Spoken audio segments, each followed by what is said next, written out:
The Galactic Council chamber fell into stunned silence as Dr. Arlen Hayes stepped through the crystalline doors, a creature of nightmare walking calmly beside him. Vornak, the galaxy's most feared predator, moved with fluid grace across the polished floor, its 6 eyes gleaming like obsidian shards in the dim light. The assembled representatives from 47 species collectively held their breath. Ambassador Thelvrax of the Korthan Empire was the first to break the silence, his 4 mandibles clicking in alarm. "Human, are you insane? That is a Vornak-class apex predator, one of only 12 known to exist in the entire galaxy." Dr. Hayes smiled pleasantly, his hand resting gently on the creature's armored shoulder ridge. "Oh, I'm well aware, Ambassador. May I introduce Vornak? He's been helping me with my xenobiological research for the past 3 months." The chamber erupted into chaos. The insectoid delegates from Chiton Prime scrambled backward, their exoskeletons rattling in terror. The gaseous Nephilim representatives swirled anxiously in their containment spheres. Even the usually stoic silicon-based lithoids vibrated with what could only be described as profound unease.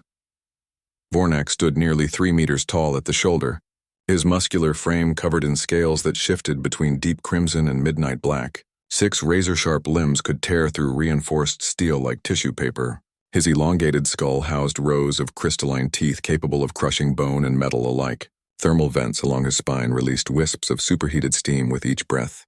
Every species in the known galaxy had learned one fundamental truth. If you encountered a Vornak in the wild, you ran, and you prayed to whatever deities you believed in that it hadn't noticed you yet.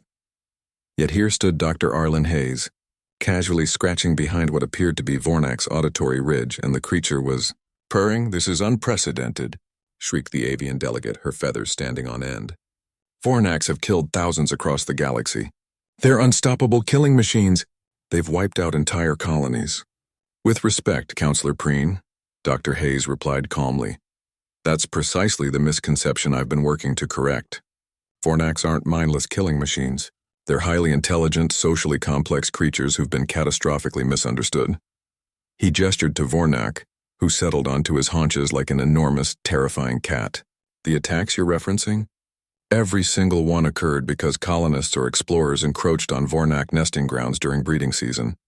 They were defending their young, not hunting for sport." High Chancellor Zephyroon of the Unified Worlds leaned forward, his crystalline eyes narrowing. "You expect us to believe that humanity has somehow tamed the galaxy's apex predator? That you've achieved what every other species deemed impossible? Not tamed, Chancellor, befriended." Dr. Hayes pulled a small device from his pocket, projecting holographic data above the assembly. "Humans have a long history of forming bonds with predatory species on our homeworld. Wolves, bears, great cats. Creatures other prey animals feared, we learned to understand and coexist with. Some even became our companions." Vornak's head tilted at the mention of companions, and he released a low rumble that made the floor vibrate. Several delegates flinched, but Dr. Hayes merely smiled and scratched under the creature's chin. The rumbling intensified into that strange melodic purring sound. "The key," Dr. Hayes continued, "is understanding their communication. Vornaks use a combination of thermal signatures, subsonic vocalizations, and chemical signals. Once I learned their language, everything changed. Vornak here? He's not just intelligent, he's brilliant. He understands quantum mechanics better than most of my colleagues." Ambassador Thelvrax's voice dripped with skepticism. "And how exactly did you manage this miraculous breakthrough without being eviscerated?" "Trial and error," Dr. Hayes admitted with a shrug. "And a lot of fish. Turns out Vornaks love earth salmon." "Who knew?" Vornak's eyes brightened at the word salmon, and he nudged Dr. Hayes with his massive head, nearly knocking the human off balance. The gesture, so clearly affectionate, sent a wave of disbelief through the council.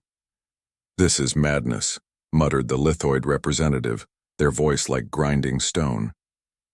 "Humans have been part of the galactic community for barely 2 centuries, and already they're rewriting everything we thought we knew about the universe's most dangerous fauna." Dr. Hayes moved to stand directly in front of Vornak, maintaining eye contact with the massive predator.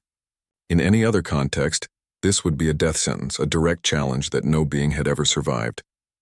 Instead, Vornak lowered his head until his snout touched the human's chest, and Dr. Hayes wrapped his arms around the creature's neck in what could only be described as a hug.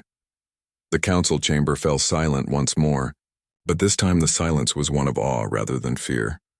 Humanity has a saying, Dr. Hayes said softly, his voice carrying through the chamber. Every creature, no matter how fearsome, just wants to be understood. Fornax aren't monsters. They're parents, protectors, and yes, friends if you take the time to know them. High Chancellor Zephrun slowly rose from his seat, his ancient features thoughtful. Dr. Hayes, what you've accomplished here, it could change everything. If Fornax can be understood, befriended, how many other monsters have we simply failed to comprehend? Dr. Hayes smiled, giving Fornax one final scratch behind the auditory ridge. That, Chancellor, is exactly what I'm hoping to find out. The universe is full of wonders we've dismissed as threats. Maybe it's time humanity showed the galaxy that sometimes the scariest creatures just need someone willing to reach out a hand instead of raising a weapon. Fornax released another rumbling purr, and for the first time in Galactic Council history, the sound didn't inspire terror. Instead, it inspired something far more powerful: hope. As the session adjourned and delegates cautiously began approaching to learn more, Dr. Arlen Hayes couldn't help but smile. Humanity had done it again, taken something the galaxy feared and found a way to bridge the gap. After all, that's what humans did best.